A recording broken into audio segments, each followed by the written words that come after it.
à Isaïe. Il s'est dit, Seigneur, si les gens me périssent, bon, c'est leur affaire, moi je t'accepte. Parce que ce genre serait sauvé.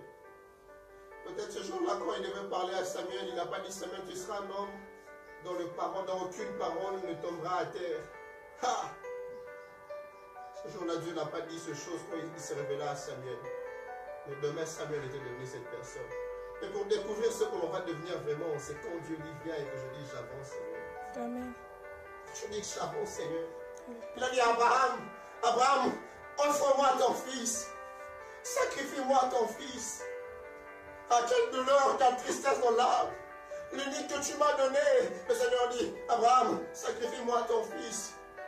Il n'a pas dit ça à Abraham, regarde cette montagne. Non, il a voulu qu'Abraham puisse avancer, qu'il aille d'abord, qu'il quitte le lieu, qu'il démontre la volonté d'aller. Et quand Abraham a avancé, l'Éternel a montré à Abraham au loin, c'est là la montagne où tu offriras ton fils. Tu découvriras encore de plus grandes choses que lorsque tu avanceras avec le Seigneur. C'est là que tu sauras que c'est sur cette montagne-là que l'Éternel est Jéhovah Jireh. C'est sur cette montagne-là, c'est sur cette montagne-là et pas ailleurs. Amen. Parce qu'on accepte d'avancer. Ah, un jour tu peux le dire, le Seigneur m'appelle à prêcher la repentance, mais qu'est-ce que je veux dire? Non, bien aimé dans le Seigneur, si tu dis oui aujourd'hui, c'est alors que tu comprendras que la bouche que tu as n'est pas simplement une bouche d'un homme, d'un humain, mais c'est la bouche de Dieu où le feu de l'Éternel sort pour consumer l'incrédulité de cœur. Et tu comprendras que tu as en toi des choses qui peuvent bouleverser le monde simplement parce que tu as accepté d'avancer avec le Seigneur. Aussi quelqu'un entend la voix du Seigneur aujourd'hui lui dire, viens, j'aimerais que là où tu es, tu dis, Seigneur, me voici, me voici. Parce que si on n'avance pas, nous serons ce même qu'hier, misérable que je suis. Nous serons ce même qu'hier, qui va me délivrer. Nous serons ceux mêmes qu'hier, qui servent dans la maison de l'Éternel, mais qui ne servent pas en connaissance de Dieu. Ah, c'est regrettable. Ah, c'est douloureux. Ah, ça fait de la peine. Je prie que quelqu'un dans son cœur ce matin, qui hésitait encore d'accepter l'appel du Seigneur, de prendre une bonne disposition en disant, Seigneur, me voici, envoie-moi. Et quelqu'un qui avait encore de doutes puisse avoir de précision ce matin que c'est Dieu qui l'appelle. Amen.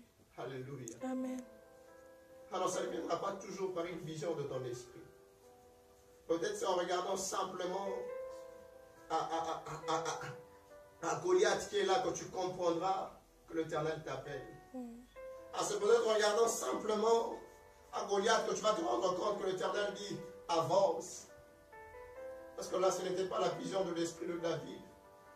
Et là, l'Éternel n'avait pas dit à David, monte sur le champ de bataille, je te montrerai ce que tu feras pour moi. Et ce jour-là, il a simplement fait un effort de répondre à ce que le Père avait dit à la maison, à déposer quelques affaires à tes frères. Mais quand il est arrivé, c'est que Dieu l'envoyait pour voir la bataille, pour être entre les rois ce même jour. C'est que ton onction, David, c'était pour de telles choses, pour délivrer mon peuple. Parce que tout le monde dans le champ de bataille croit que c'est par la lance que la délivrance va venir. Tout le monde dans le champ de bataille croit que c'est par le muscle que le salut va venir pour Israël. David, toi seul connais le secret, que ce n'est pas par la lance, ce n'est pas par la lance, David, tu connais le secret. Alors va! David est allé, et c'est là qu'on a compris à ce jour que c'est par le nom de l'Éternel que la délivrance est accordée au peuple. C'est par le nom de l'Éternel que le salut vient. Mais qui va apporter ce salut si les gens n'avancent pas? On se plaint, on pleure dans la parole.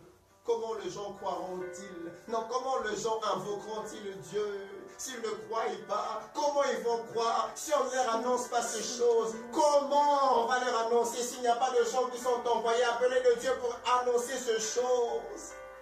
Ça ne passera que par des gens qui ont reçu l'appel du Seigneur favorablement et qui vont sur le champ dans la mission. Des gens qui n'attendent pas, mais des gens qui se disent « Je vais aller. » Oh, comme c'est cette femme d'Esther. Malgré la loi, j'avancerai, j'entrerai à la maison du roi. C'est que Seigneur, je ne connais pas de précision de ces choses. C'est que Seigneur, je ne comprends pas, ça va aller d'où, jusqu'où. Mais ce que je te dis ce matin, Seigneur, je veux avancer avec toi. Amen. Je veux réellement aller en plein eau. réellement aller en plein eau avec toi, Seigneur, parce que tu m'attends. Parce que tu m'attends. Parce que tu m'attends. Les hommes sont en train de périr. Est-ce que quelqu'un peut manquer à faire en ce temps de la fin? Pendant que l'humanité est en train de périr, je ne crois pas qu'un seul enfant de Dieu manque de travail à faire. Nous avons tous à travailler en ce temps. Nous avons tous à faire de notre mieux que nos âmes soient gagnées à Christ. Non, il y a peut-être une personne près de la mort qui n'attend qu'un message.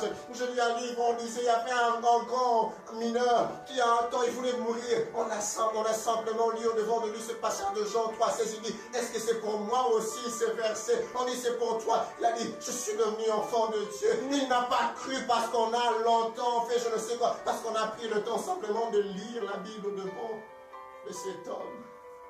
Est-ce qu'en ce temps, quelqu'un peut manquer quelque chose à faire? Je ne crois pas.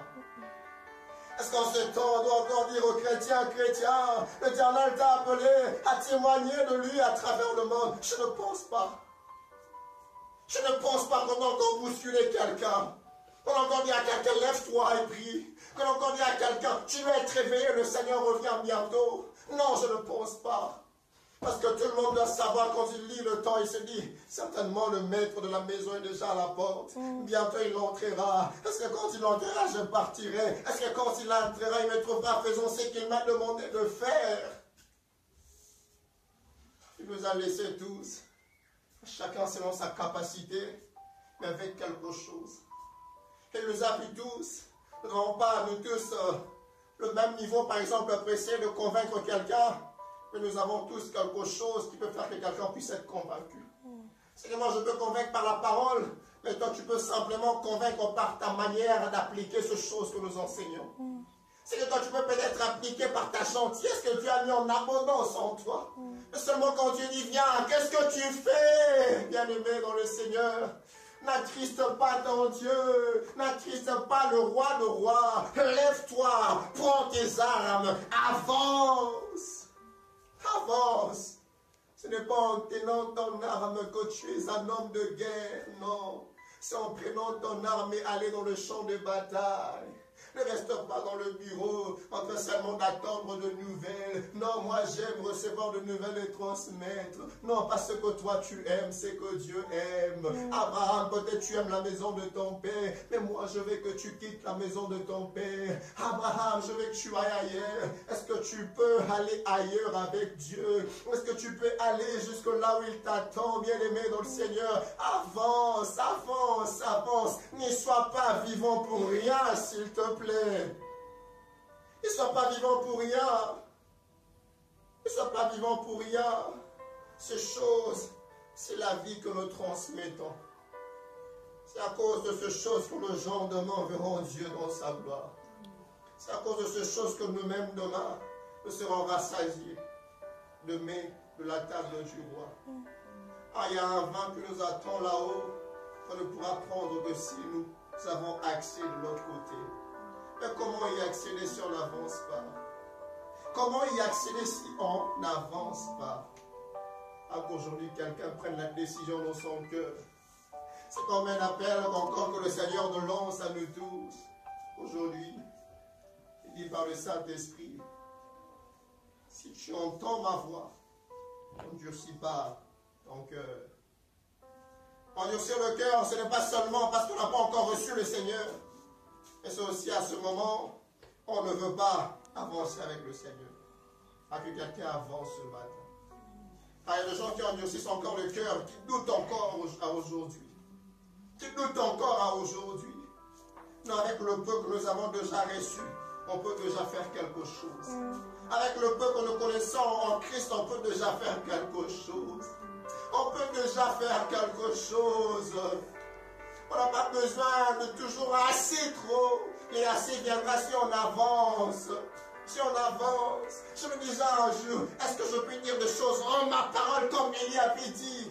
Oh, quelque part, mon humanité me disait, il faut encore gêner beaucoup plus, il faut encore prier assez. Je me suis rendu compte qu'Élie n'avait pas fait ça avant 40, après 40 jours, c'était avant 40 jours. Il avait fait ces choses. C'était avant 40 jours. Mais ce n'est pas ça la question. La question c'est que, est-ce que je suis prêt à avancer avec le Seigneur? Parce qu'il y a des séries qui entendent qu'une parole venant de toi, tu enfanteras en telle période de la vie. Et si tu ne prononces pas ce parole, la stérile restera stérile. Il y a des gens qui se meurent, mais si tu ne déclares pas ce que tu as déposé dans ta bouche, ce gens mourront vraiment.